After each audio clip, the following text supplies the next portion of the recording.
Hi, welcome to daily update. इस class में हम द हिंदू और इंडियन एक्सप्रेस के जितने भी one liner type current affairs रहते हैं उसे कवर करने की कोशिश करते हैं। आज है 29 जनवरी और आज हमारे क्लास में टोटल में 16 न्यूज है जिसे हम आज की क्लास में कवर करने वाले हैं। तो चलिए शुरू करते हैं हमारा आज का पहला न्यूज से। हमारा आज का पहला न्यूज है पार्लियामेंट का जॉइंट सिटिंग को लेकर। रिसेंटली पार्लियामेंट का बजट सेशन शुरू होने वाला है और उसी को लेकर एक जॉइंट सिटिंग हुआ है जिसे एड्रेस किया गया है किसके द्वारा? प्रेसिडेंट मुर्मू के द्वारा। अच्छा, इंडिया का कॉन्स्टिट्यूशन का आर्टिकल 108 में जॉइंट सिटिंग का बात किया जाता है। इसी जॉइंट सिटिंग को एड्रेस करते हुए प्रेसिडेंट मुर्मू ने गवर्नमेंट का एजेंडा के बारे में बताए हैं।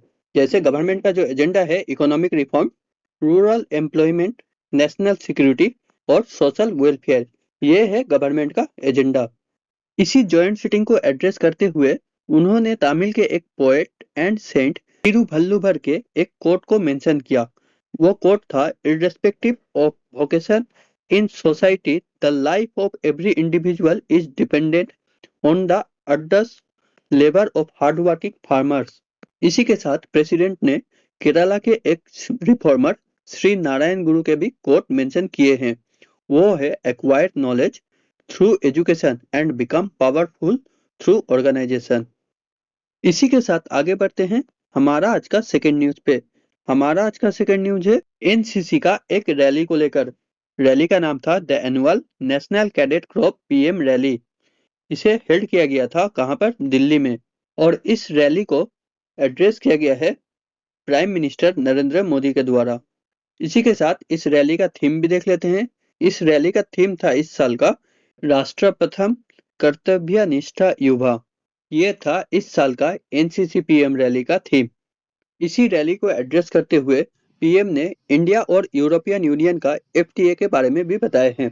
उसी के साथ साथ पीएम ने ये भी बताए हैं इसी सिमिलर एफटीए मतलब free trade agreement India, Oman, New Zealand, Britain, UAE, Australia और मॉरिशस इनके साथ भी कर चुका है। इसी के साथ आगे बढ़ते हैं हमारा आज का थर्ड न्यूज पे। हमारा आज का थर्ड न्यूज है इंडियन रेलवे को लेकर। इंडियन रेलवे क्या करने वाला है? इंडियन रेलवे एक 24 कोच का वंदे भारत स्लीपर ट्रेन बनाने वाला है और इसे बनाया जाएगा इंटीग्रल कोच फैक्ट्री चेन्नई के द्वारा। और इसे इंडिया का जो एक प्रोग्राम है मेक इन इंडिया इनिशिएटिव, इसी के अंदर बनाया जाएगा। इसी के साथ और भी देख लेते हैं पीएम नरेंद्र मोदी ने क्या किया था। रिसेंटली इंडिया का पहला वंदे भारत स्लीपर ट्रेन इनोग्रेट किया था और ये हावड़ा से लेकर वेस्ट बंगाल का हावड़ा से लेकर असम का गुवाहाटी तक चलेगी। और इसे इनोग्रेट किया गया था या फिर लॉन्च किया गया था पीएम मोदी के द्वारा वेस्ट बंगाल का मालदा से, मालदा डिस्ट्रिक्ट से। इसी के साथ आगे बढ़ते हैं नेक्स्ट न्यूज पे। नेक्स्ट न्यूज है एनवायरमेंट मिनिस्ट्री का वेस्ट मैनेजमेंट रूल को लेकर। रूल का नाम है सॉलिड वेस्ट मैनेजमेंट रूल 2026। ये निकाला गया है किसके द्वारा? Ministry of environment, forest and climate change, MEFCC। ये रूल को क्यों निकाला गया है? ये रूल को निकाला गया है इंडिया में जितना भी गार्बेज और वेस्ट रहता है उसे क्या करना? कलेक्ट करना, सेग्रीगेट करना मतलब अलग अलग कर देना कैटेगरी वाइज और मैनेज करना। इसी के लिए ये रूल को निकाला गया है। ये जो नया रूल्स निकाला गया है इसके अंदर जो अर्बन बॉडी या फिर रूरल लोकल बॉडी रहते हैं या फिर जो भी बल्क जनरेटर रहते हैं मतलब जो बल्क में वेस्ट प्रोडक्ट प्रोड्यूस करते हैं वो, या फिर residential societies, universities, government building, ये सब के ऊपर क्या आएगा? रिस्पॉन्सिबिलिटी आएगा ये वेस्ट मैनेजमेंट को लेकर। और इसी के अंदर बताया जा रहा है जो वेस्ट प्रोडक्ट प्रोड्यूस हो रहे हैं उसको फ्यूल के रूप में रीयूज करने के लिए बताया जा रहा है। और ये जो रूल्स निकाला गया है इसे ना मानने पर पेनल्टीज भी लगाया जाएगा मिनिस्ट्रीज के द्वारा। इसी में जो बल्क जनरेटर रहते हैं मतलब जो बहुत ज्यादा मात्रा में वेस्ट प्रोड्यूस करते हैं उनके लिए और भी बताया गया है उनको क्या करना पड़ेगा? वेस्ट को 4 भाग में या फिर 4 स्ट्रीम में सेपरेट करके रखना पड़ेगा। फर्स्ट है wet waste, dry waste, sanitary waste और स्पेशल केयर वेस्ट। और इसी में बताया गया है ये जो बल्क जनरेटर रहते हैं उनको क्या करना पड़ेगा? ये जितने भी वेस्ट कलेक्ट करते हैं या फिर ट्रांसपोर्ट करते हैं या फिर प्रोसेस करते हैं मतलब रीयूज करने के लिए उसे इस्तेमाल करते हैं तो उसको क्या करना पड़ेगा? इंश्योर करना पड़ेगा कि एनवायरनमेंट को किसी तरह का हानि ना पहुंचे, ताकि लोकल बॉडीज और अर्बन लोकल बॉडीज के ऊपर क्या हो जाए, वेस्ट मैनेजमेंट का बर्डन कम हो जाए। बल्क जनरेटर के लिए और भी बताया गया है, ये जो वेट वेस्ट प्रोड्यूस किया जाता है उसे ऑन साइट पे ही क्या किया जाए, प्रोसेस किया जाए। अगर जहां पर प्रोड्यूस हो रहा है वहीं पर ही इसे अगर प्रोसेस करना पॉसिबल ना हो तो उन्हें क्या करना पड़ेगा, bulk waste generator responsibility certificate बनवाना पड़ेगा। इसी के साथ देख लेते हैं ये जो बल्क जनरेटर है ये किसे कहा जाता है। बल्क जनरेटर उस एंटिटीज या फिर इंस्टीट्यूशन को कहा जाएगा जो तीन क्राइटेरिया में से एक क्राइटेरिया फुलफिल कर दे।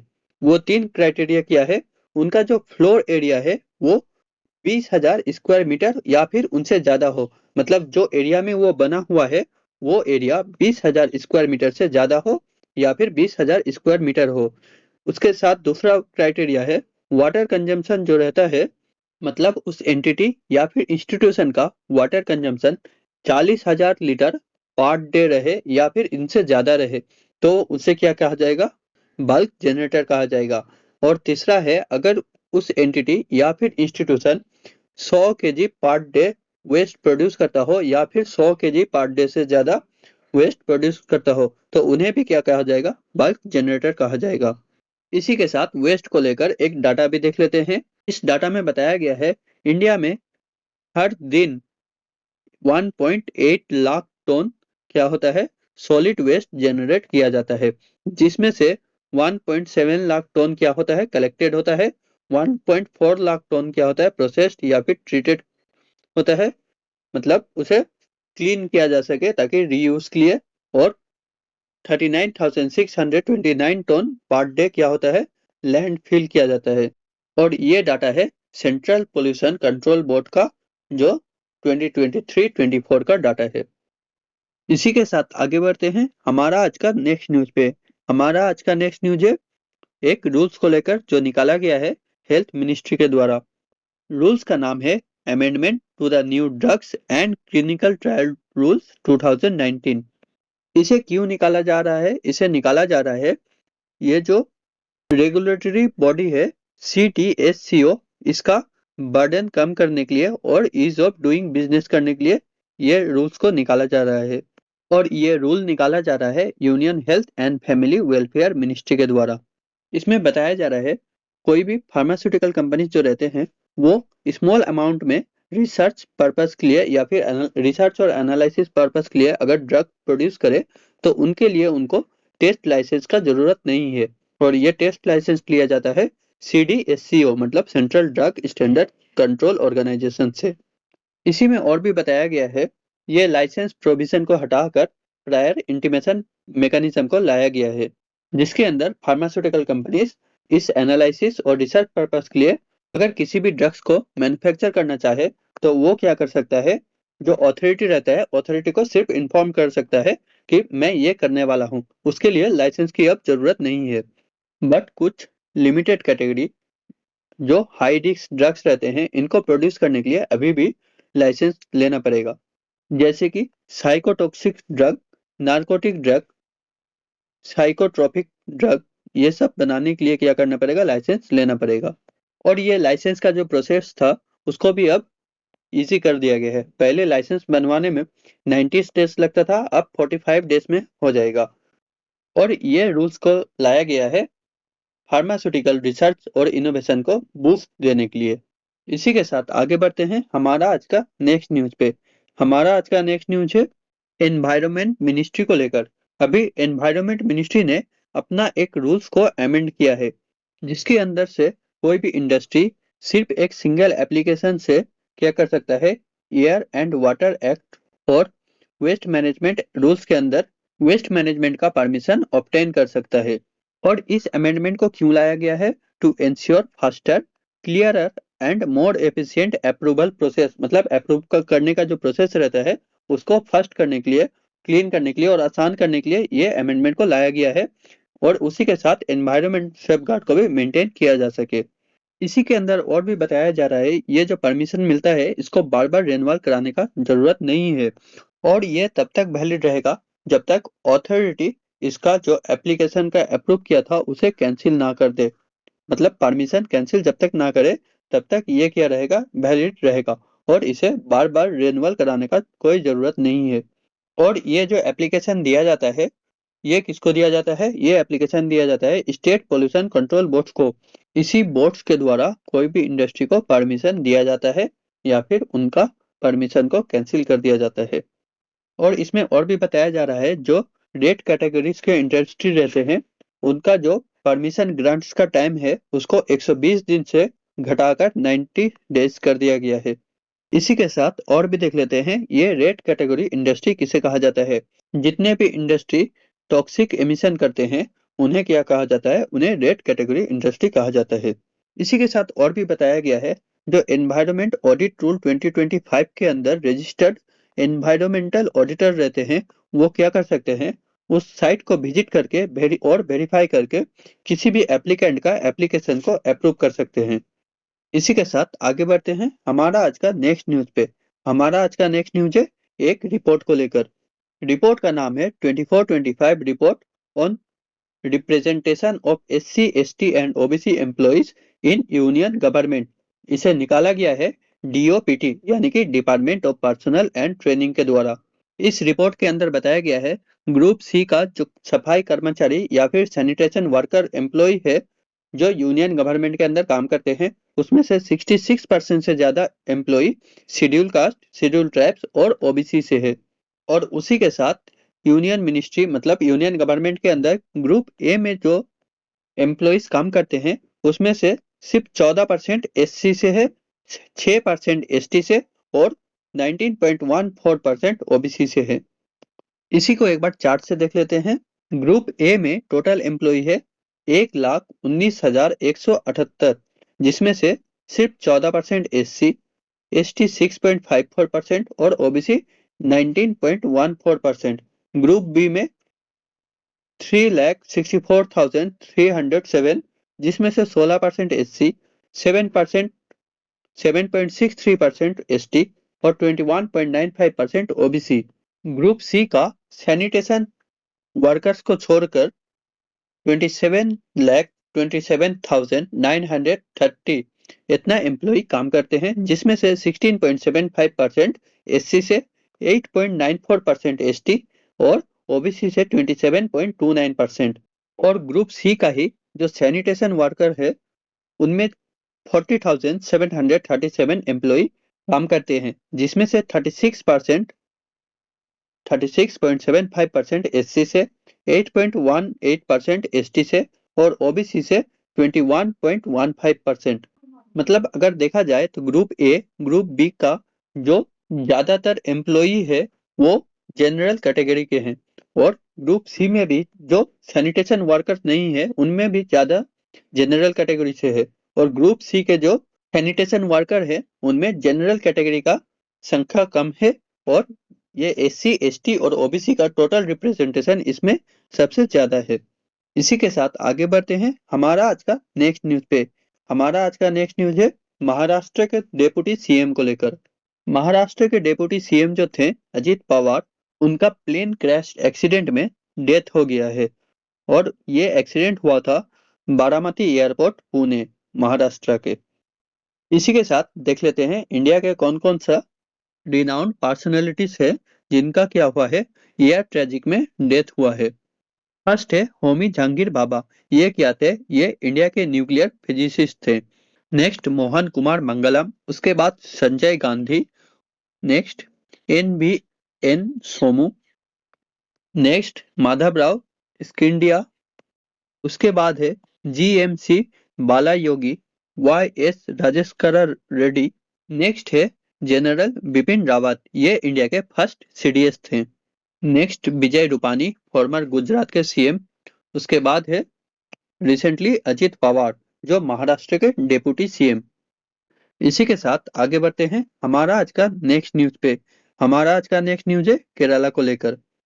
सेंट्रल गवर्नमेंट ने एक नोट क्लियर किया है जिसके अंदर केरला में एक हाई स्पीड रेल कॉरिडोर बनाया जाएगा 583 किमी का। और ये रेल कॉरिडोर कनेक्ट करेगा थिरुवनंतपुरम से लेकर कासारागोड को और इसे बनाया जा रहा है RRTS प्रोजेक्ट के अंदर मतलब रीजनल रैपिड ट्रांजिट सिस्टम के अंदर। इसी के साथ आगे बढ़ते हैं हमारा आज का नेक्स्ट न्यूज पे। हमारा आज का नेक्स्ट न्यूज है एक मीटिंग को लेकर। मीटिंग का नाम है क्रिटिकल मिनरल मिनिस्टेरियल मीटिंग, और ये फर्स्ट टाइम होने वाला है, इसीलिए इनॉग्रल बताया गया है। और इसे होस्ट करा जाएगा किसके द्वारा? US secretary of state Marco Rubio के द्वारा।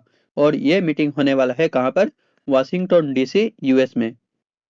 इंडिया की तरफ से इंडिया के फॉरेन मिनिस्टर एस जयशंकर इस मीटिंग को अटेंड करने वाले हैं। और 2026 में ये फर्स्ट विजिट रहेगा उनका यूएस में।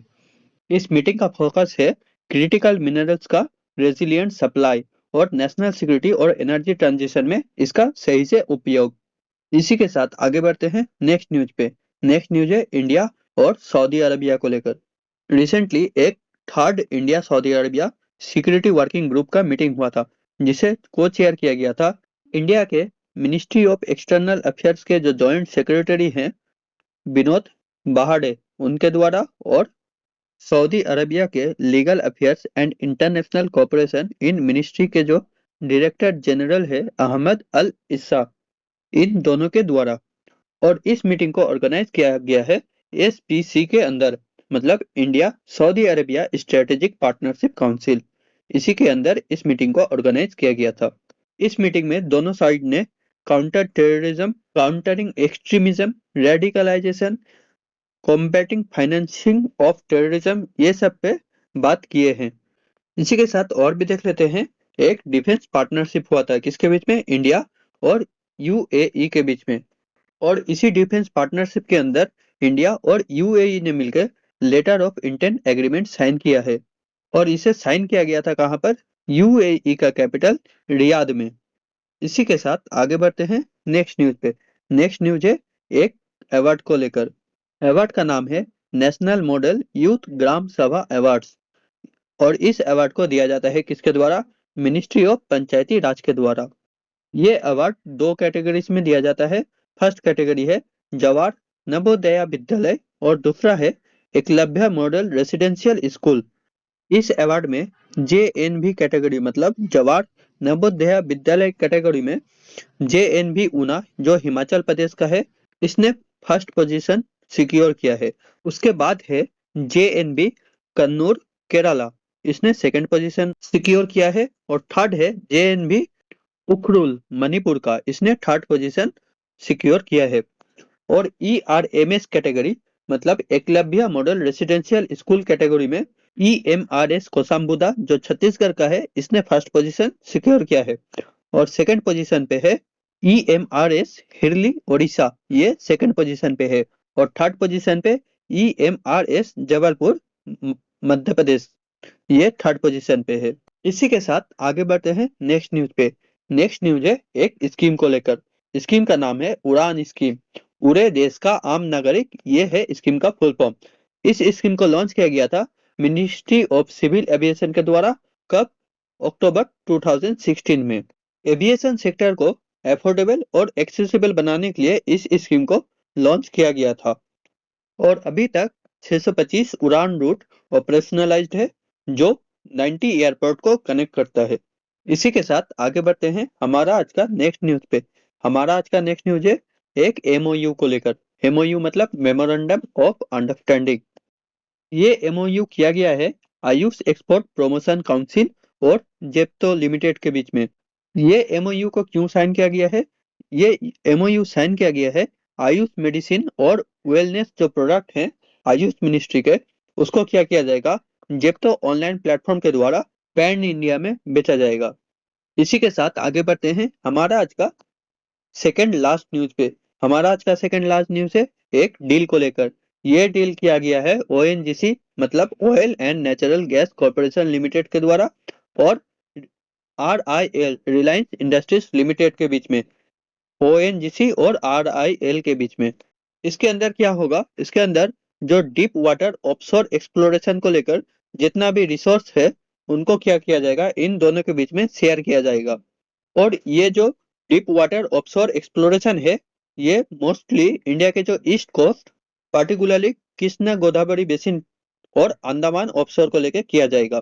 और इसे करने का कारण है ऑफशोर एनर्जी एक्सप्लोरेशन और ऑपरेशनल एफिशिएंसी को बूस्ट करने के लिए ये एग्रीमेंट किया गया है ONGC और RIL के बीच में।